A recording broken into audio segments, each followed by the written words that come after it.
പവിഴദ്വീപിലെ നക്ഷത്രങ്ങൾ പ്രകാശനം ചെയ്തു.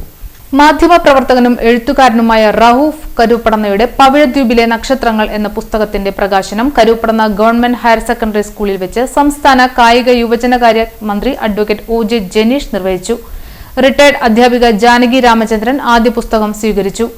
വെള്ളാങ്ങല്ലൂർ ഗ്രാമപഞ്ചായത്ത് പ്രസിഡന്റ് സുലേഖ അബ്ദുള്ളക്കുട്ടി അധ്യക്ഷത വഹിച്ചു. മുകുന്ദപുരം താലൂക്ക് ലൈബ്രറി കൌൺസിൽ മുൻ സെക്രട്ടറി ഖാദർ പട്ടേപ്പാടം പുസ്തക പരിചയം നടത്തി.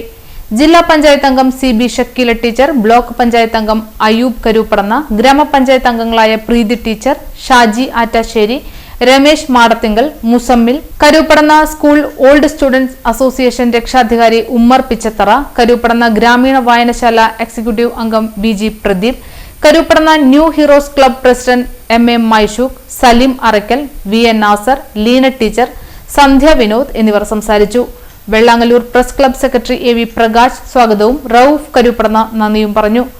ബഹ്റൈൻ പ്രവാസികളായ പ്രതിഭകളെക്കുറിച്ച് റഊഫ് എഴുതിയ കുറിപ്പുകളുടെ സമാഹാരമായ ഈ പുസ്തകത്തിന്റെ പ്രസാധനം നിർവഹിച്ചിരിക്കുന്നത് കൊടുങ്ങല്ലൂർ അക്കാപുൽക്കോ പബ്ലിക്കേഷൻസ് ആണ്. വെള്ളാങ്ങല്ലൂർ പ്രസ് ക്ലബിന്റെ ആഭിമുഖ്യത്തിലാണ് പ്രകാശന ചടങ്ങ് നടത്തിയത്. ഒരു പ്രകൃതം റഊഫിന് എന്നുണ്ട്.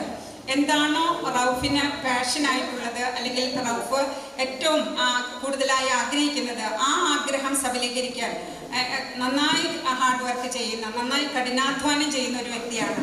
അത്തരത്തിലുള്ള ഒരു അധ്വാനത്തിന്റെ ഫലമായിട്ട് തന്നെയാണ് പുസ്തകങ്ങൾ പ്രസിദ്ധീകരിക്കാനായിട്ട് കഴിഞ്ഞിട്ടുള്ളത്. അപ്പോൾ ഈ ഒരു അവസരത്തിൽ ഒരുപാട്, ഞാൻ നേരത്തെ സൂചിപ്പിച്ചതുപോലെ, വിദ്യാലയവുമായി ബന്ധപ്പെട്ട കാര്യങ്ങളാണെങ്കിലും കുടുംബവുമായി ബന്ധപ്പെട്ട കാര്യങ്ങളും ഒക്കെ തന്നെ ഒരുപാട് ഓർത്തെടുക്കാനുള്ള ഒരു നല്ല മുഹൂർത്തം കൂടിയായി ഇത് മാറിയിരിക്കുകയാണ്. അപ്പോൾ ഒരുപാട് സന്തോഷമുണ്ട്.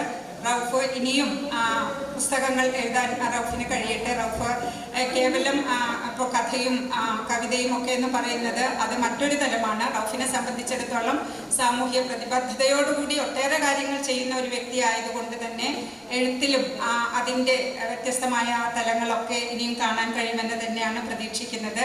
യാത്രാ വിവരണങ്ങളായോ മറ്റ് അനുഭവക്കുറിപ്പുകളായോ ഒക്കെ തന്നെ ഇനിയും എഴുതാൻ കഴിയട്ടെ എന്ന് ആശംസിച്ചുകൊണ്ട്